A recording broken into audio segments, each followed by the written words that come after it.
Hello everyone, আসসালামু আলাইকুম। Welcome back to my channel. আজকে আমি আপনাদেরকে তৈরি করে দেখাবো পারফেক্ট পেস্ট্রি শিট।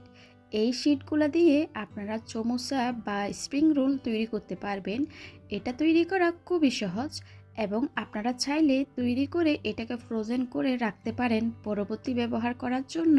আর এই পেস্ট্রি শিট দিয়ে এই চমোসাগুলো আমি তৈরি করেছি।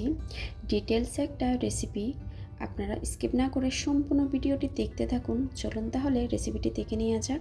প্রথমে ডোটা তৈরি করে নিব। তার জন্য একটা মিক্সিং বলে নিয়ে নিচ্ছি 2 কাপ পরিমাণ ময়দা। তারপর এর মধ্যে দিয়ে দিচ্ছি হাফ চা চামচ পরিমাণ লবণ। আপনারা আপনাদের স্বাদ মতো দিতে পারবেন। ময়দা আর লবণটাকে এভাবে একসাথে একটু মিশিয়ে নিতে হবে।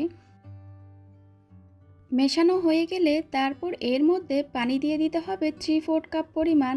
আর পানিটা হচ্ছে নর্মাল পানি। পানিটা একবারে না দিয়ে আমি অল্প অল্প করে পানি দিয়ে নিচ্ছি আর ডোটাকে একটু ভালো করে মতে নিব। এভাবে করে পানিটা অ্যাড করলে আপনারা এক জায়গায় পানি বেশি হয়ে যাবে না। আর ডোতে কতটুকু পানি লাগছে আপনারা নিজেই বুঝে যাবেন।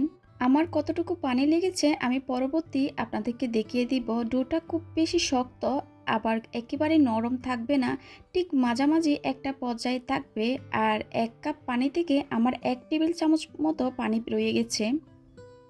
এবার এটাকে আমি একটু ঢেকে রেখে দিব 25 থেকে 30 মিনিটের জন্য। 25 থেকে 30 মিনিট ঢেকে রাখার কারণে ডোটা আরেকটু সফট হয়ে যাবে। 30 মিনিট পরে আমি ঢাকনাটা সরিয়ে নিচ্ছি। এটা থেকে ছোটো ছোটো করে আমি লেচি কেটে নিব। লেচি কাটা হয়ে গেলে লেচিগুলোকে আমি ঢেকে রাখবো একটা র্যাপিং পেপার দিয়ে, উপরে যেন ড্রাই হয়ে না যায়। এখন এখান থেকে একটা একটা লেচি নিয়ে আমি রুটি তৈরি করে নিব। রুটি বেলার জন্য আমি সামান্য ময়দা ছিটিয়ে নিচ্ছি।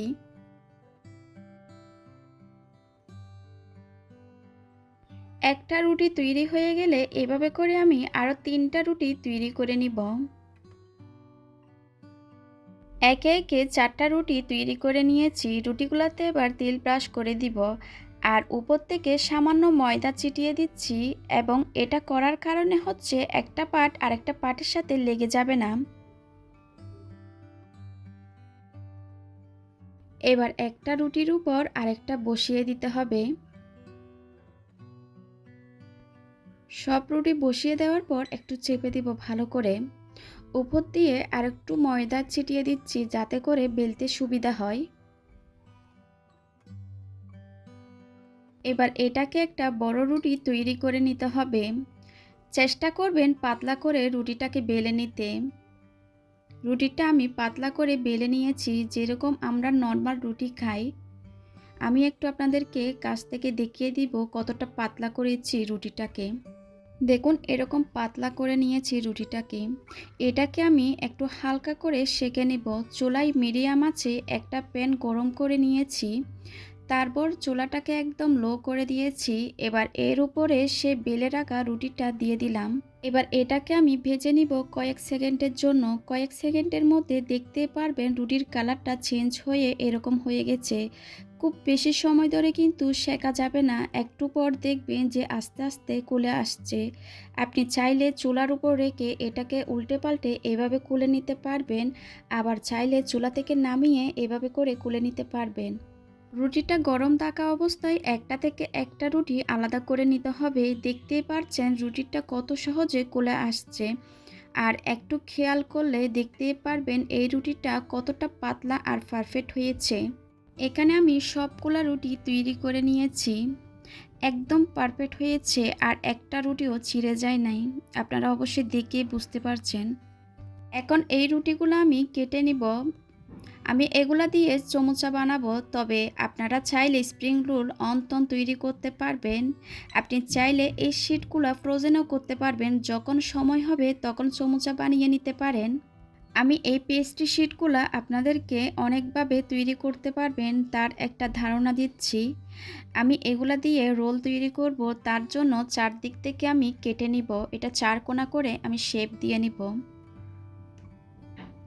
আর যে কেটে রাখা অংশগুলা এটা ফেলে দেওয়ার কোনো দরকার নাই, এটা ভেজে আমি চমচার মধ্যে দিয়ে দিব। এবার এই রুটিগুলো আমি মাঝ বরাবর কেটে নিব চমচার জন্য। কেটে নেওয়া হয়ে গেছে। এবার আমি সবগুলো আপনাদেরকে একটু দেখিয়ে দিচ্ছি। এই পেস্ট্রি শিটগুলা আপনারা চাইলে একটা জিপলক ব্যাগে ঢুকিয়ে ডিপ ফ্রিজে রেখে দিতে পারেন ২ মাস পর্যন্ত। আর এই সমোসার শিটগুলা ফ্রিজ থেকে বের করে আপনার যখন মন চাইবে তখন সমোসা, রোল, অন্তন তৈরি করতে পারবেন। আজকে আমি সমোসাগুলা তৈরি করে দেখাবো। চলুন তাহলে দেখে নেওয়া যাক। প্রথমে আমরা সমোসার পুরটা তৈরি করে নিব। তার জন্য প্রথমে ১ কাপ পরিমাণ পেঁয়াজ কুচি নিয়ে নিচ্ছি। তারপর দিয়ে দিচ্ছি ২ টেবিল চামচ পরিমাণ ধনিয়া পাতা। আরও দিয়ে দিব ১.৫ টেবিল চামচ পরিমাণ কাঁচামরিচ কুচি। যে যেমন ঝাল খান সেটা বুঝে কাঁচামরিচটা বাড়িয়ে বা কমিয়ে দিতে পারেন। 1/4 টিস্পুন পরিমাণ লবণ দিয়েছি। শুধুমাত্র পেঁয়াজের জন্য যতটুকু লবণ প্রয়োজন অতটুকু দিবেন। এবার হাত দিয়ে এগুলোকে একটু আলতো হাতে কচলে মেখে নিতে হবে। পেঁয়াজটা যখন খুব ভালোভাবে মেখে নেওয়া হয়ে গেছে, তারপর দিয়ে দিচ্ছি 3/4 কাপ পরিমাণ চিকেন। আপনারা চাইলে হাফ কাপ পরিমাণ দিতে পারেন। আমি মুরগির বুকের মাংস আদা, রসুন, লবণ দিয়ে সিদ্ধ করে এভাবে করে চিড়ে নিয়েছি। ১ চা চামচ দিয়ে দিচ্ছি ভাজা জিরা। এবার এর মধ্যে দিয়ে দিব সমোসার শিট।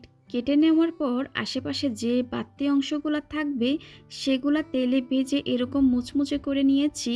এবার এগুলাকে হাত দিয়ে ভেঙে এভাবে করে ছোট ছোট করে পুরের মধ্যে দিয়ে দিব। আবার একটু হাত দিয়ে এভাবে করে মেখে নিচ্ছি সব কিছুকে। এটার কারণে কিন্তু সমোসার টেস্ট কিন্তু অনেক গুণ বেড়ে যাবে। সমোসার পুরটা কিন্তু রেডি হয়ে গেছে। এবার সমোসার ফোল্ড করার সময় সমোসাটা আটকে থাকে, এজন্য একটা গ্লু তৈরি করে নিতে হবে। একটা বাটিতে নিয়ে নিচ্ছি ২ টেবিল চামচ ময়দা, সাথে দিয়ে দিলাম ৩ টেবিল চামচ পরিমাণ পানি। পানিটা অল্প অল্প করে দিয়ে একটা আঠালো গ্লু তৈরি করে নিব। গ্লুটা তৈরি হয়ে গেছে। আগে থেকে যেই সমোসার শিট তৈরি করে রেখেছিলাম সেই শিটগুলো আমি নিয়ে নিলাম। এবার আমি এই শিটগুলো দিয়ে সমোসা তৈরি করে নিব। সমোসার শিটগুলো আমি একটু লম্বা করে কেটে নিয়েছি। এবার এটাকে বাস করার পালা। যে পাশটা বেশি লম্বা সে পাশ থেকে ধরে এভাবে একটু কোণের মতো করতে হবে।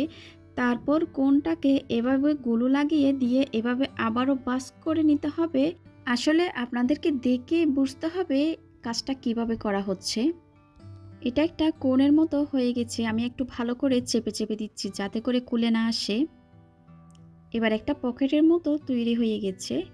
এটার মধ্যে আমি চিকেনের পুর দিয়ে দিব। চিকেনের পুরটা অনেক বেশি করে দেওয়া যাবে না, আবার কম করে দিলেও কিন্তু খেতে ভালো লাগবে না।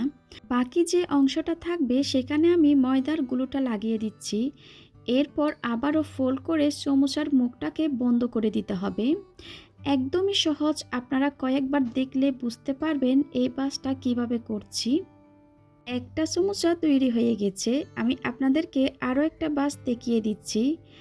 একটা রুটির অর্ধেক নিয়ে নিলাম। অর্ধেক রুটিটাকে আমি মাঝখানে কেটে নিচ্ছি, যেরকম ঠিক আপনারা স্ক্রিনে দেখতে পাচ্ছেন।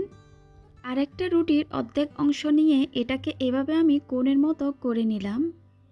এবার আবারও আমি গ্লু দিয়ে নিচ্ছি। গ্লু দেওয়ার পর আমি আরেক পাশের অংশটা এনে টেনে আবার লাগিয়ে দিচ্ছি। এবার একটা কোণের মতো তৈরি হয়ে গেছে। এবার কোণের মতো অংশে আমি পুর দিয়ে দিব। আবারও সামান্য পরিমাণ গ্লু লাগিয়ে মুখটাকে সিল করে দিচ্ছি খুব ভালোভাবে।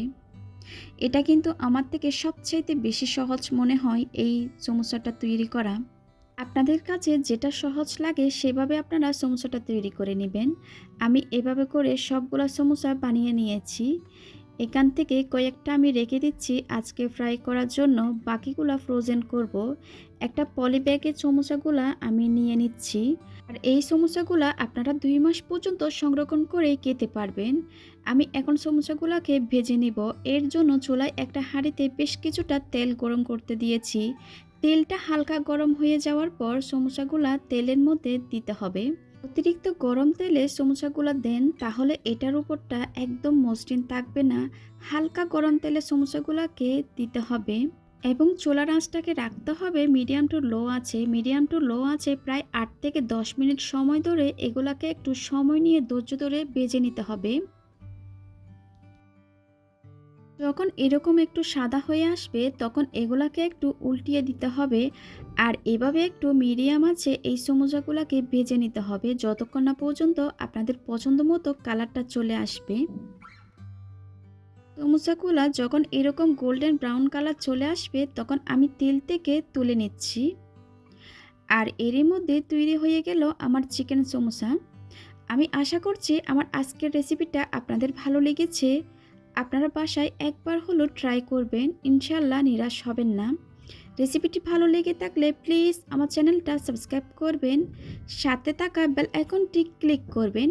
এতে করে আমি কোনো রেসিপি আপলোড করলে আপনারা সাথে সাথে নোটিফিকেশন পেয়ে সবার আগে দেখতে পারেন।